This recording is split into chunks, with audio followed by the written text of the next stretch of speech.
அதாவது திடீர் இட்லி, திடீர் சாம்பார்ன்ட்டு, திடீர் அண்ணன் தம்பிகள் வந்து இன்னைக்கு மற்றவங்கள வந்து பத்தி பேசுற ஒரு செயல கையில எடுத்திருக்காங்க.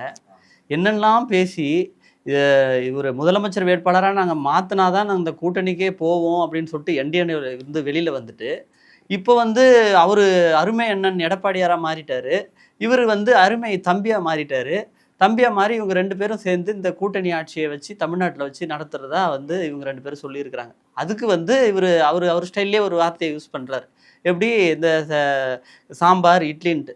இவங்கெல்லாம் வந்து கெட்டுப்போன சாம்பாரு, கெட்டுப்போன இட்லி எல்லாம் இவங்களா இருந்துகிட்டு, இவங்க ஒரு கூட்டு சேர்ந்துக்கிட்டு, நாங்க வந்து மக்களுக்காக, தொண்டர்களுக்காக கட்சி நடத்தணும், தொண்டர்களுக்காக நன்மை செய்யணும் அப்படின்ட்டு சின்னம்மா நினைச்சிட்டு இருக்காங்க. அத வந்து ஒரு கொச்சப்படுத்துற விதமா, அண்ணன் டிடிவி தினகரனும், எடப்பாடி பழனிசாமியும் கூட்டு சேர்ந்துக்கிட்டு, இந்த தொண்டர்களுக்கு துரோகம் பண்ணிட்டு இருக்காங்க. இதுதான் இன்னைக்கு வந்து மிகப்பெரிய ஒரு வருத்தத்துக்குரிய ஒரு செயலா இருக்கு.